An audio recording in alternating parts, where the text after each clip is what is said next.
All right, Shalom. Start first by giving all praise and glories unto Yahweh, Ba'ashem Yahushua, Ba'ashem Harakah Kodash. Double honor to the apostles and elders at Great Millstone who rule well. Greetings, salutations, and blessings unto the hopeful elect. Shalom, shalom, shalom unto you. Okay. Um,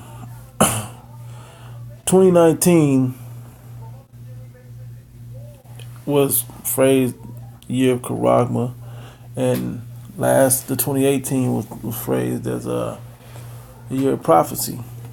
Well, they're coming to pass. And so I'm going to just kind of touch on this real quick, just a quick edification on what the Bible has to say about these signs in the heavens that are going to come to pass, okay? Matter of fact, as the Spirit moves, let me grab these right quick. Bear with me one moment.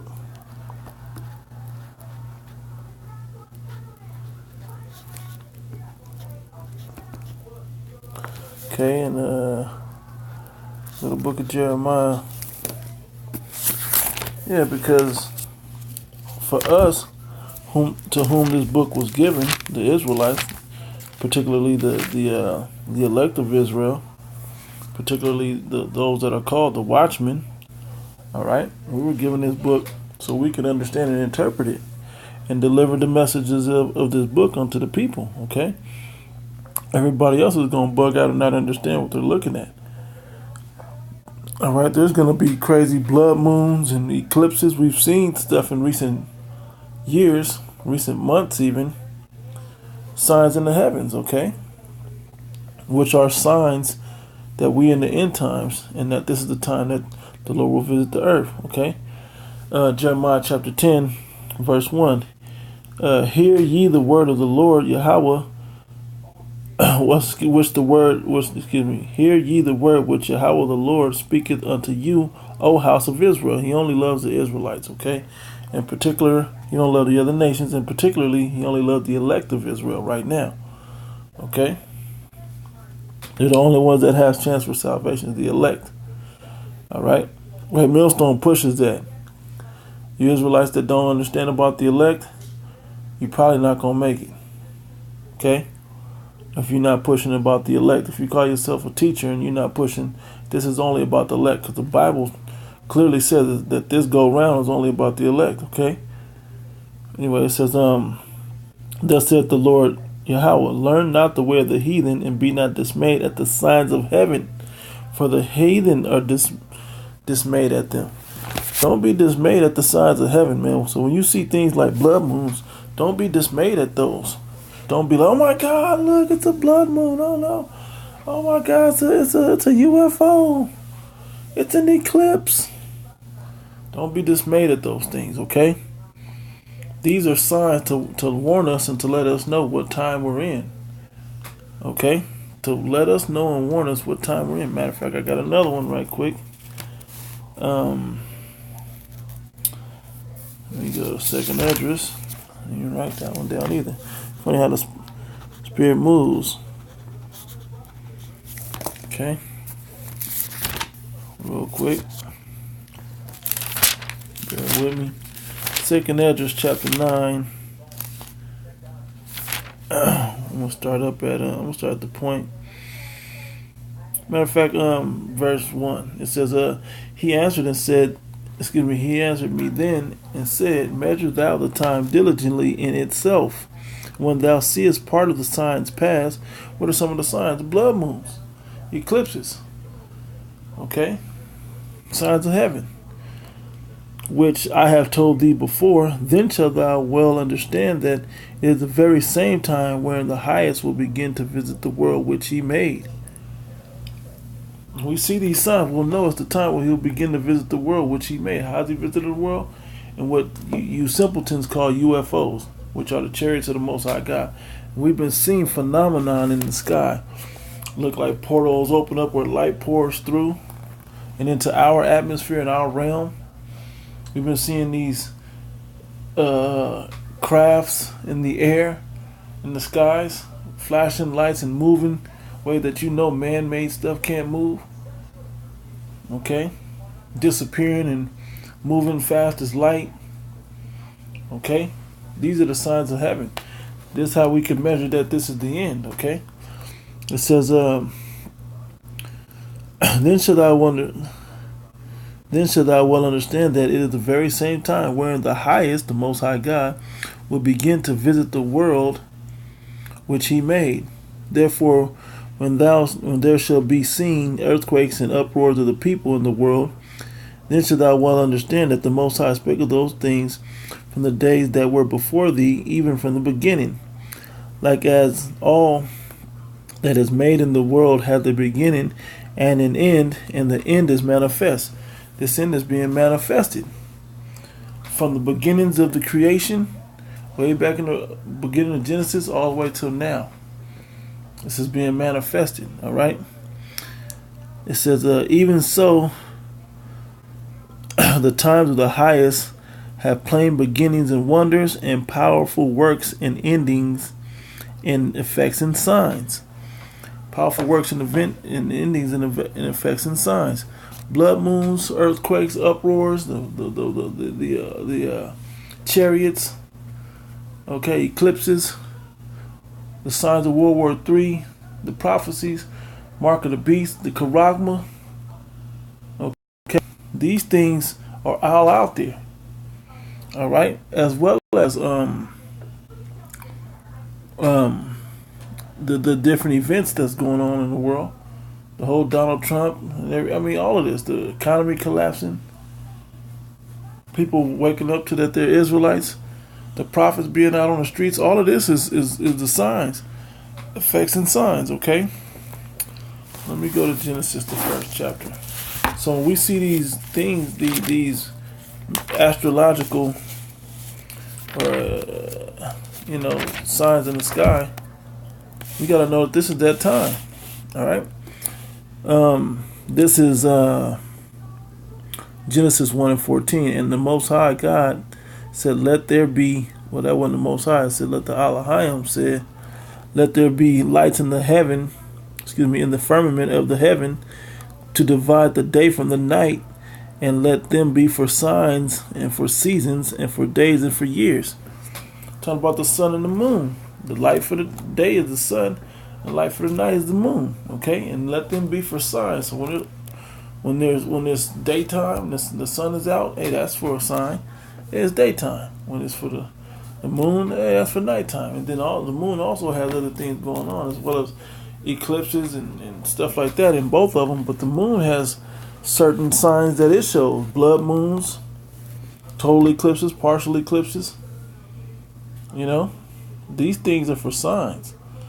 All right. So we know when the Sabbath is. So we know when the first week of the month is, the new moon. Okay. You break that down according to the new moon. First day of the month is the new moon. Then 7 days after that, it's the same day of the week again, according to the Gregorian calendar, the Sabbath again, because the new moon counts as a Sabbath. Okay, all the way for 4 weeks. Then the new moon comes in. Okay, the next new moon is another Sabbath. Okay, this week, like right now, particularly, is the Sabbath. Okay, Thursday night to Friday night. Then the new moon comes in Saturday night to Sunday. It's another Sabbath. Starts the new month. Okay, and you follow 7 days after each one till the new moon comes again. Okay, just that simple. Because there's a lot of Israelites out there that are call themselves Israelites, picking up customs of Israelites, reading out the Bible, but putting their own twist and understanding that they didn't picked up from these other books, from these other so-called religions, these other belief systems, and mingling it with the scriptures. We got to debunk all that. We got to keep our people away from those things. Now, I don't mean everybody. Some of you is meant to be caught up and snared in that. Okay? Rap the News, you caught up and snared to be in that. Adam Abbey, you caught up and snared to be in that. IUIC, on and on and on. You guys are all caught up to be in that. Okay? It says, verse 15, and them be for lights in the firmament of the heaven to give light upon the earth. And it was so. And the Most High said, two great lights, and that just basically said that the sun revolves around the earth, not the earth around the sun. Okay? It just said that let them be for lights in the sun. The earth is the center of the universe. Okay? It just said that if thou canst tell. It said in Elohim made two great lights, the greater light to rule the day, and the lesser light to rule the night. He made also the star. He made the stars also. Yeah, and 15, and he let them be for the lights of the firmament of the heaven to give light upon the earth, and it was so. And Elohim made two great lights, the lesser light to rule the day, the greater light to rule the day, and the lesser light to rule the night. He made the stars also. And Elohim set them in the firmament of the heaven to give light upon the earth, and to rule over the day and over the night, to divide the light from the darkness. And the Elohim saw that it was good. And the evening and the morning were the fourth day. Okay? The evening began the fourth day. Okay? Now let me jump to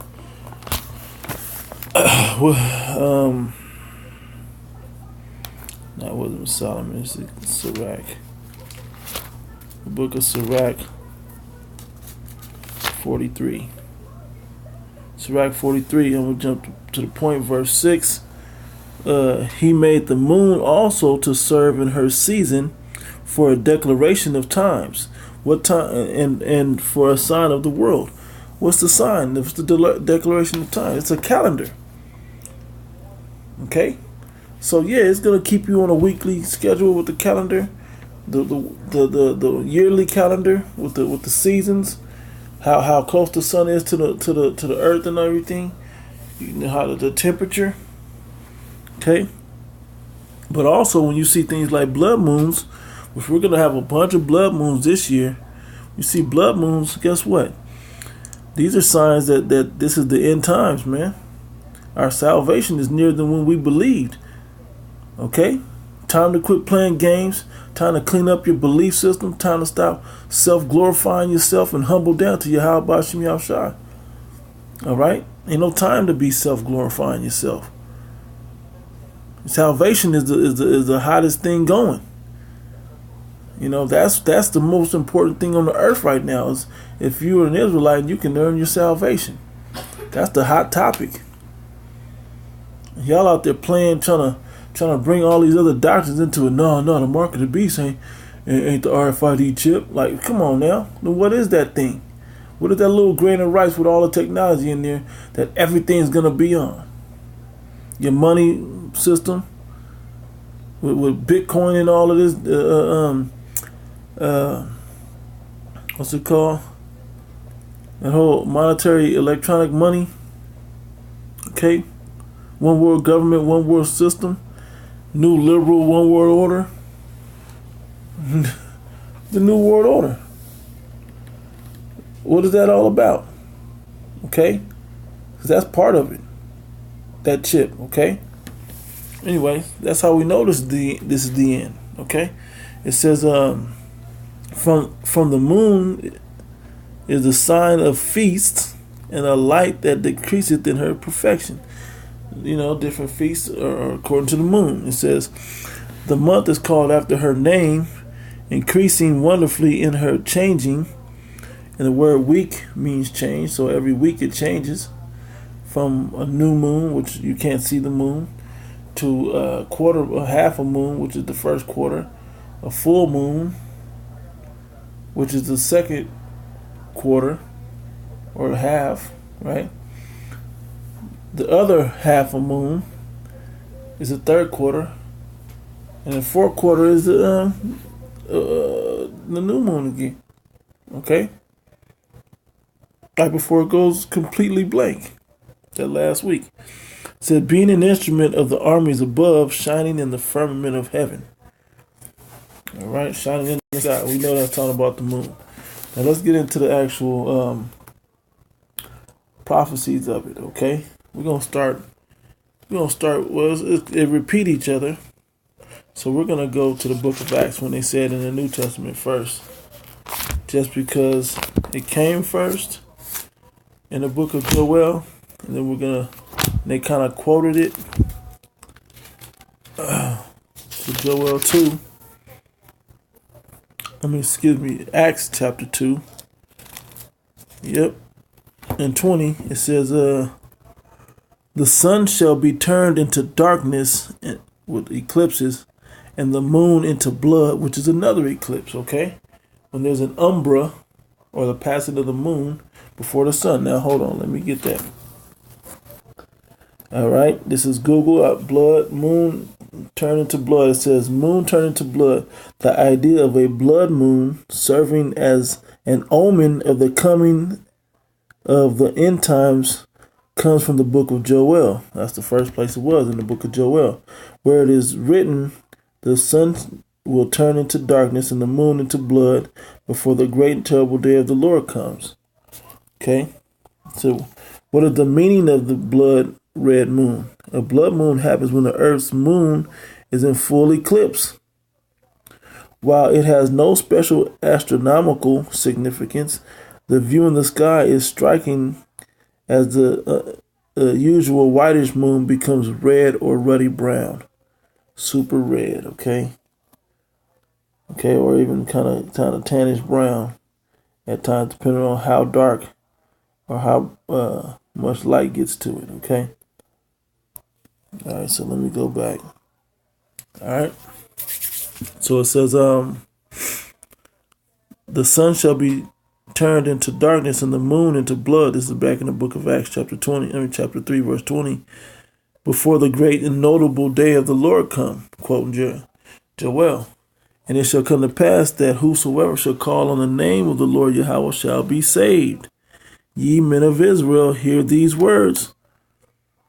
Yahushua of Nazareth, a man approved of the Most High among you by miracles, wonders, and signs. Okay, he did a lot of miracles, which the Most High did by him in the midst of you, as ye yourselves also know. Because a lot of the men back there saw the miracles, okay, before and after he died, even the greatest miracle of him resurrecting. Well, there's going to be all kinds of signs coming, okay, and these blood moons are part of those signs. Okay, a lot of them taking place over the past few years. It's a routine thing to see these blood moons now. I don't know if you guys understand that, but it's routine. Since like 2016, they've been having them. And then just in 2017 had a bunch of them. 2018 had a bunch of them with major eclipses in both those years. And there's more to come. More to come, okay? Jump down. This is Joel chapter 2. Jump down to verse 30.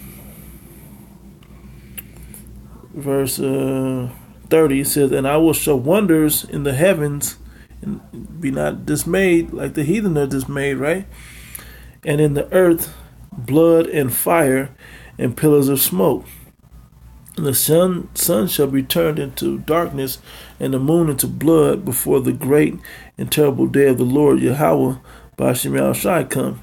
And it shall come to pass that whosoever shall call on the name of the Lord Yahweh shall be delivered. For in Mount Zion and in Jerusalem shall be deliverance, ye men of Israel. Okay? As the Lord Yahweh have said, and in the remnant whom the Lord Yahweh shall call. Yeah, the elect, man. The elect is who's going to call to be delivered in this time, okay, when them signs and effects come. That's why I want to read Joel second, because Joel speaks specifically about the elect, okay? When they quoted it in the book of Acts, talking about Israel, sounds like they're talking about the whole nation, but it's not. And Joel gives it specifically. So, Lord willing, you're edified, man. Just understand, these prophecies are not going to stop. These uproars are not going to stop. World War III is not going to stop. When thou shalt say peace and safety and you feel comfortable, then shall sudden destruction come. Whether they're trying to impeach the President Trump or whatever, these prophecies ain't going to stop. Okay? The economy's still going to collapse. Martial law still going to be in the streets, and World War III is still going to go down. And they're going to force you to take that RFID microchip, which is the mark of the beast. So don't take it. Then I'm close out, giving all praise and glory to Yahweh, Ba'ashem Yahushua, Ba'ashem Arakakwadash. Double honors to the apostles and elders at Great Millstone who rule well. Greetings, salutations, and blessings unto the elect. Shalom.